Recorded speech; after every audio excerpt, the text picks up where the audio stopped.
Hello friends, so we are Heisenberg. We are a group of pass-out engineers from Jadavpur University who are interested professionally in teaching science subjects and simplifying it. So we have been searching for quite a long time in YouTube for Bengali explanations of science subjects, but till date we haven't found anything.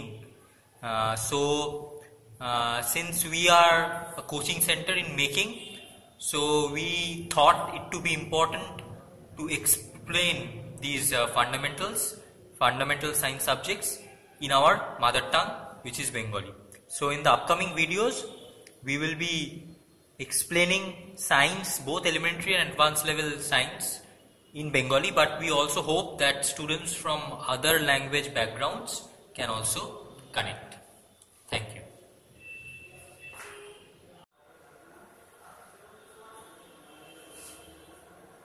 শুভ সন্ধ্যা। তাহলে আজকে আমরা একটা নতুন জিনিস দেখা শুরু করব। দেখতেই পাচ্ছ লেখা আছে কমপ্লেক্স নাম্বার। ঠিক আছে, আমরা বেসিক্যালি ইন্ট্রোডিউস করব কমপ্লেক্স নাম্বারটা কোত্থেকে এলো, কিভাবে এলো। ঠিক আছে, ইন্ট্রোডাকশন একটা লিখছি।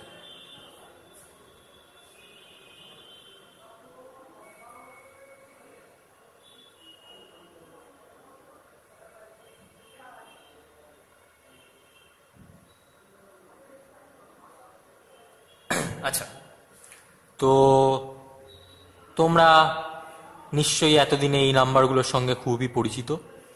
1, 2, 3, 10, 171 ইত্যাদি। ঠিক আছে, এই নাম্বারগুলো আমরা জেনারেলি ইউজ করি আমাদের রোজকার জীবনে হিসেবপত্র করার জন্য। তো এই ধরনের নাম্বারগুলোকে কি বলা হয়? ন্যাচারাল নাম্বার বলা হয়। ন্যাচারাল। ঠিক আছে,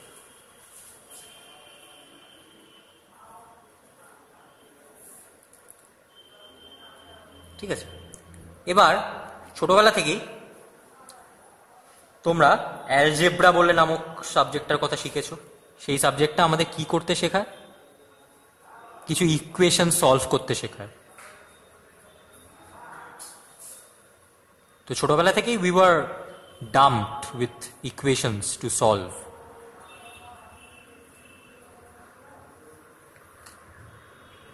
তো এরকম ধরনের একটা সহজ ইকুয়েশন দেখে নেওয়া যাক। ইকুয়েশনটাকে বললাম solve for a plus x is equal to b, যেখানে এ আর বি কিছু ন্যাচারাল নাম্বার। ঠিক আছে, 1, 2, 3, 4, 5। ঠিক আছে, এখন ধরো স্পেসিফিক্যালি যদি বি 3 হয়, আমি বলে দিলাম, এ যদি 1 হয়, দুটোই ন্যাচারাল নাম্বার, তাহলে এক্স কি হবে? b minus a, which is equal to 3 minus 1, which is 2, which is also a natural number. ঠিক আছে, সহজ। এবার ধরো আমি ব্যাপারটাকে উল্টে দিলাম। ধরো আমি বললাম যে b 1 হয়ে গেল, a 3 হয়ে গেল। ঠিক আছে, তাহলে যখন তুমি সলভ করতে চাইবে ইকুয়েশনটাকে, আবার b minus a, তাহলে 1 জানো নাম্বারটার সঙ্গে খুবই পরিচিত, 3 জানো নাম্বারটার সঙ্গে খুবই পরিচিত, কিন্তু যে উত্তরটা আমাকে দিল সেটা হচ্ছে -2। এই -2 তো এখানে কোথাও নেই। ন্যাচারাল নাম্বারে কি -2 বলে কোনো নাম্বার হয়? নেই এখানে। তো কি হলো, লোকজনরা যারা ইকুয়েশনটাকে সলভ করতে চেয়েছিল প্রথমবার, তারা কিছু নতুন নাম্বার পেল। -2, -5, -8, -171। ঠিক আছে, এই নাম্বারগুলোকে কি বলা হলো একসঙ্গে? যে আমার কাছে 1ও থাকবে সেই নাম্বার, সেই ধরনের নাম্বারের মধ্যে 1ও থাকবে, একবার -1ও থাকবে, 2ও থাকবে, আবার -2ও থাকবে। ঠিক আছে, আবার আরেকটাও নাম্বার থাকবে। ধরে নাও যদি এ আর বি সমান হয়ে যাবে, এনি এন, 1, 1, 2, 2, 5, 5, এনিথিং। ঠিক আছে, any such combination, any such natural number combination. ঠিক আছে, তাহলে আমি যখন ইকুয়েশনটাকে সলভ করতে চাইবো কি দেবে? b মাইনাস এ। এবার এ যখন সমান, তখন বি মাইনাসে কি দেবে, কি উত্তর দিল, 0। তো 0 একটা নতুন নাম্বার পেলাম। ঠিক আছে, 0, -2, -3 এই ধরনের নতুন নাম্বার সব পেলাম। তো 0টাকে ঢুকিয়ে দেওয়া যাক। ঠিক আছে, তাহলে 0, 1, -1, 2, -2, -171 এই সবগুলো নাম্বারকে যখন ক্লাব করা হলো, এক কথায় তাদেরকে বলা হলো they are a new set of number called integers. ঠিক আছে, তাহলে প্রথমে ছিল ন্যাচারাল নাম্বার, হয়ে গেল ইন্টিজার। ঠিক আছে, তাহলে আমরা কিছু নতুন নাম্বার আবিষ্কার করতে শিখলাম, ভালো কথা। এবার আরেকটা ইকুয়েশন সলভ করা যাক। ঠিক আছে, ইকুয়েশনটাকে বলা যাক, ধরে নাও x square is equal to some b. ঠিক আছে, এক্স স্কোয়ার বি সলভ করো, আমি দিয়ে দিলাম তোমাকে। ধরো বি4, তাহলে এক্স হচ্ছে √b, √b which is equal to √4 which is equal to 2। এবার তোমরা জানো যে আমি যদি একটা রুট নিই, কিছুর একটা রুট নিই, আমি যদি বলে দিই হোয়াট ইজ, এখানে একটা ছোট ফান্ডা, what is the square root of 4, তোমরা কি উত্তর দেবে? উত্তর হবে হচ্ছে নাথিং বাট 2। কিন্তু আমি যদি বলি what is the solution of the equation x square is equal two 4, তাহলে কি উত্তর হবে? তাহলে দেখতে পাচ্ছ যেমন 2 স্যাটিসফাই করছে এই ইকুয়েশনটাকে, এক্স এর জায়গায় যদি 2 পুট করি তাহলে যেরকম একটা সলিউশন পাবো। এক্স এর জায়গায় আমরা কিছু নতুন নাম্বার আরো শিখেছি তো, -2 একটা নাম্বার, -4 একটা নাম্বার, যাই হোক ইত্যাদি নাম্বারগুলো। এবার যদি এক্স এর জায়গায় -2 পুট করি, যদি এক্স -2 হয়, তাহলে এক্স স্কোয়ার যদি এটা নিই, তাহলে তুমি জানো এই স্কোয়ারটা, এটা একটা পজিটিভ নাম্বার দেয় সবসময়, সেটাও আমাকে 4ই উত্তর দিচ্ছে। ঠিক আছে, তাহলে what is the solution of the equation যদি বলি, তাহলে এটা আমাকে দুটো উত্তর দেয়, 2, -2। ঠিক আছে, এটা তো হলো, মানে what is the difference between this two questions, what is the square root of 4 আর what is the solution of the equation. ঠিক আছে, এবার আমি যদি তোমাকে কোনো পারফেক্ট, এগুলোকে পারফেক্ট স্কোয়ার বলা হয়, 4, 9, 25 এগুলোকে যেমন পারফেক্ট স্কোয়ার বলা হয়।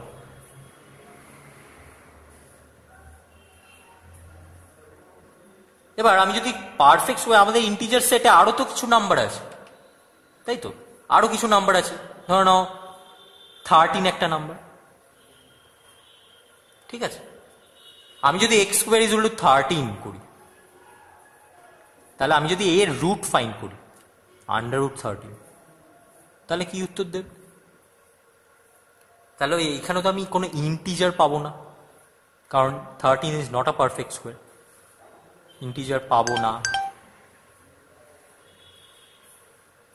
তাহলে এই ধরনের নাম্বারগুলো ইন জেনারেল, যার একটা ফ্র্যাকশনাল পার্টও আছে, ঠিক আছে, ধরে নাও এটার উত্তর হচ্ছে 4.5 এলো, ধরে নাও। ঠিক আছে, তাহলে 0.5টাকে fractional part of the number বলা হয়। ঠিক আছে, তো আমরা এমন সব নাম্বার পেলাম যার একটা ইন্টিজার পার্টও আছে, আবার একটা ফ্র্যাকশনাল পার্টও আছে। ঠিক আছে, যেটা এক থেকে ছোট। এই ধরনের নাম্বারগুলোকে ইন জেনারেল রিয়েল নাম্বার বলা হয়। তাহলে আমরা কয়েকটা আরো কিছু নতুন নাম্বার পেলাম। প্রথমে এরম পেলাম প্রথমে ছিল 1, 2, 3 এইগুলো, পরে পেলাম আমরা 0, 1, -1,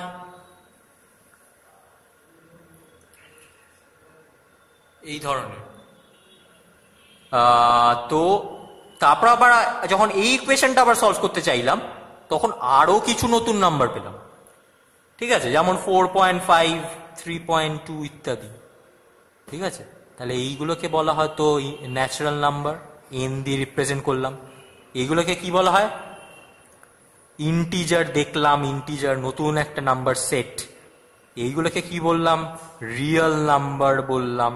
ঠিক আছে, এবার তাহলে তোমরা দেখতে পাচ্ছ যে n is a subset of integer, is a subset of real. ঠিক আছে, এবার আমি ইন্টিজার সেটে আরো কিছু নাম্বার পেয়েছিলাম, -1, -2 ইত্যাদি। তো আমি যদি x square is equal two -3 এর সলিউশন চাই, তাহলে তুমি আমাকে কি উত্তর দেবে? তুমি আমাকে উত্তর দেবে যে দাদা এটা তো, বা ভাই এটা তো -3, আন্ডার রুট -3। এবার আমি বললো আন্ডার রুটের তলায় মানে স্কোয়ার রুটের তলায় মাইনাস নাম্বারটা যখন আসে, তখন তো আমি এর মধ্যে কোনো নাম্বারটাকেই সেটা দিয়ে রিপ্রেজেন্ট করা যাবে না, কোনোগুলোই বলতে পারবো এটা ন্যাচারাল নাম্বার নয়, ইন্টিজার নাম্বার নয়, রিয়েল নাম্বার। তাহলে কি নাম্বার এগুলো? তাহলে আমরা একটা নতুন ধরনের নাম্বার পেলাম, আরো কিছু নতুন ধরনের নাম্বার পেলাম, সেইগুলোকেই বলা হয় কমপ্লেক্স নাম্বার।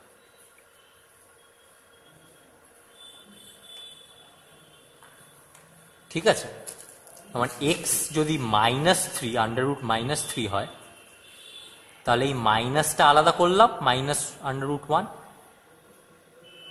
আর 3টাকে আলাদা করলাম। ঠিক আছে, এই -1টা একটা নতুন ধরনের নাম্বার, যেটাকে বলা হয় কমপ্লেক্স নাম্বার। এটা হচ্ছে fundamental unit of a complex number. Fundamental unit, যেমন ইন্টিজার বা ন্যাচারাল নাম্বারের ক্ষেত্রে 1 ছিল হচ্ছে ফান্ডামেন্টাল। আমি যে কোনো নাম্বার ধরে নাও 5, এটা 5 বার মানে 1 + 1 + 1 + 1 + 1 করে আমি 5 নাম্বারটা রিপ্রেজেন্ট করতে পারি। কমপ্লেক্স নাম্বারের ক্ষেত্রে আমি এই নাম্বারের দ্বারা, যেটাকে ফান্ডামেন্টাল ইউনিট বলা হয়, যেটাকে ছোটভাবে বলা হয় আই দিয়ে লেখা হয়, যেটাকে বলা হয় আয়োটা, ঠিক আছে, IOTA, সেটা হচ্ছে এইখানকার ফান্ডামেন্টাল ইউনিট। মানে আমাকে যদি 5i বলতে বলা হয়, সেটা কি করে রিপ্রেজেন্ট করব? আমি ন্যাচারাল নাম্বারের মতোই সিম্পলি অ্যাড করে রিপ্রেজেন্ট করব। কিন্তু আগে ছিল আমার, আমি 1 যোগ করে পাচ্ছিলাম 5, এখানে i যোগ করে পাবো হচ্ছে 5i। ঠিক আছে, সেটাকেই কমপ্লেক্স নাম্বার বলা হয়, এগুলোকে ফান্ডামেন্টাল ইউনিটস বলা হয়। এটাকে বলা হয় algebraic derivation of a complex number. Equation solve করে আমরা কিছু নতুন নাম্বার পেলাম, যেটা আগে আমরা জানতাম না। তো এটাকে অ্যালজেব্রিক ডেফিনেশন বলে। ঠিক আছে, আরেকটা খুব সুন্দর ডিসকভারি আছে, সেটাকে জিওমেট্রিক ডিসকভারি বলা হয়। সেটা আমরা চটপট দেখে নিই একবার। ধরে একটা লাইন আছে, রিয়েল নাম্বার লাইন। ঠিক আছে, ধরে নাও এখানে -1, এখানে 1। ঠিক আছে, এবার আমি কি করছি, এটা ধরে নাও আমাদের 0। আমি কি করতে চাইছি, এখানে দুটো নাম্বার মার্ক করলাম, দুটো লেটার দিয়ে মার্ক করলাম, A আর B দিয়ে। ঠিক আছে, আমি কি করছি, এই A আর B লাইনটাকে রোটেট করার চেষ্টা করছি। ঠিক আছে, অ্যাবাউট দিস O পয়েন্ট। ঠিক আছে, অ্যাবাউট দিস O পয়েন্ট। তো A আর B, ঠিক আছে, আমি যদি এটাকে পাই রোটেট করি, ঠিক আছে, পাই রোটেট করি, তাহলে আমি এরকম একটা ছবি পাবো।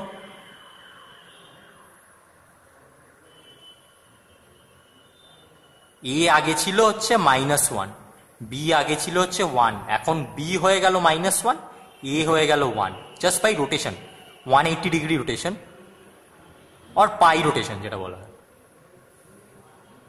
ঠিক আছে, তারপর আমি আবার পুরোনো স্টেটে ফিরে আসতে চাইছি, তার মানে আবার যদি একটা পাই রোটেট করি, তার মানে নেট 2π যদি রোটেট করা হয়, তাহলে আবার এরকম কিছু একটা চলে আসবে। ঠিক আছে, এরকম করতে করতে আমরা একটা প্যাটার্ন যদি খুঁজে পাই, দেখো কি হয়। প্রথমবার আমি 1 থেকে -1-এ যেতে চাই। ঠিক আছে, আমি কি করলাম, একটা পাই রোটেশন করলাম, তাই তো। এবার পাই এর কোএফিসিয়েন্ট কি, কোএফিসিয়েন্ট অফ এনিথিং, ধরে নাও কোএফিসিয়েন্ট অফ, যদি ধরো এরকম একটা ইকুয়েশন থাকে, x² + ax + b is equal to something 5, ধরে নাও 0, তাহলে আমি যদি বলি what is the coefficient of x in this equation, তোমার উত্তর কি হবে, a। সিমিলারলি এইখানে কোএফিসিয়েন্ট অফ পাই যদি বলি, কি হবে তোমার উত্তর, 1 × π is π। তো আমি যদি -1 এর একটা পাওয়ার নিই, এই পাওয়ারটায় কি থাকবে, 1 যদি থাকে, ঠিক আছে, তাহলে দেখতে পাচ্ছ -1 পাবো। ঠিক আছে, আমি -1 পাবো, টু দি পাওয়ার 1, তার মানে ওই নাম্বারটাই থাকলো। তার মানে কি করতে পারছি, আমি একটা ফাইনাল স্টেটে পৌঁছে যেতে পারছি জাস্ট বাই পাই রোটেশন। ঠিক আছে, সিমিলারলি যখন আমি -1 থেকে 1-এ যেতে চাইবো, কি হবে, আমি নেট একটা 2 পাই রোটেশন হলো। তো -1 আবার ছিল, আমি একটা নেট কোএফিসিয়েন্টের পাওয়ার নিলাম, উত্তর কি দিল আমাকে, 1 দিল। তার মানে তুমি বুঝতে পারছো এই ফাইনাল স্টেটগুলো কি সুন্দরভাবে from an initial state obtain করা যাচ্ছে। ঠিক আছে, আবার 1 থেকে -1, নেট 3 পাই রোটেশন হলো, -1 two the power coefficient of pi which is -1 again, আবার -1। ঠিক আছে, এরকম করতে করতে আমাদের চললো খেলা। এবার হঠাৎ করে কোন একজন চালাক ব্যক্তি সে কি করলো, -1 রাখলো, এবার পাওয়ারের জায়গায় একটা ফ্র্যাকশন নিয়ে নিল, ধরে নাও হাফ। তাহলে আমি কোথায় গিয়ে পৌঁছাবো, ওয়ের ডু আই রিচ? আমার রিয়েল নাম্বার লাইনে তো ওরম কোনো নাম্বার লাইন এক্সিস্ট করে না, যা স্কোয়ার রুট নিলে আমি রিয়েল নাম্বারেই থেকে যেতে পারি। ঠিক আছে, কারণ -1 চলে আসছে। ঠিক আছে, সেখান থেকে একটা নতুন লাইনের আবিষ্কার করা গেল, নতুন লাইনের আবিষ্কার হলো, সেটা which passes through this zero number which is known as the complex line. এটা দেখতে পাচ্ছ, যেহেতু আমরা বলছিলাম -1 pi rotation, to the power 2 নেট 2 পাই রোটেশন, 3 পাই রোটেশন, তেমন হাফ, তার মানে কি হাফ পাই রোটেশন। ঠিক আছে, হাফ পাই রোটেশন মানে কি π/2 রোটেশন। ওই জন্য এই নাম্বারটাকে যদি π/2 ঘোরে, এতক্ষণ পাই ঘোরাচ্ছিলাম, তারপর 2 পাই ঘোরাচ্ছিলাম, 3 পাই ঘোরাচ্ছিলাম, তো সেম নাম্বার লাইনে ফিরে আসছিল বারবার। কিন্তু এখন আমি কি করলাম, পাইয়ের ইন্টিগ্রাল না নিয়ে আমি একটা হাফ নিলাম, মানে π/2 নিলাম। তাহলে আমি একটা ওই পারপেন্ডিকুলার লাইনের আবিষ্কার করলাম, which is known as the complex line. এখানেও দেখতে পাচ্ছ -1 to the power half, which is the fundamental unit known as iota. ঠিক আছে, তাহলে একটা নতুন লাইনের আবিষ্কার হলো, সেটাকে কমপ্লেক্স লাইন বলা হয়। ঠিক আছে, তো এই ধরনের নাম্বারগুলোকে বলা হয় কমপ্লেক্স নাম্বার। তো এই রিপ্রেজেন্টেশনটাকে বা এই ডিসকভারিটাকে দেখতে পাচ্ছ, যেহেতু জিওমেট্রির দ্বারা ডিসকভার করা হয়েছে, সেটাকে বলা হয় জিওমেট্রিক ডিসকভারি। ঠিক আছে, geometric interpretation of complex number. তো এটা হয়ে গেল, তাহলে এটা আমরা বুঝতে পারলাম যে কমপ্লেক্স নাম্বার কি করে ইন্ট্রোডিউস করা হলো, কি করে এলো নাম্বারটা। ঠিক আছে, তো নেক্সট ভিডিওটাতে আমরা ফলো আপ করবো। ভালো লাগলে লাইক করো, সাবস্ক্রাইব করো।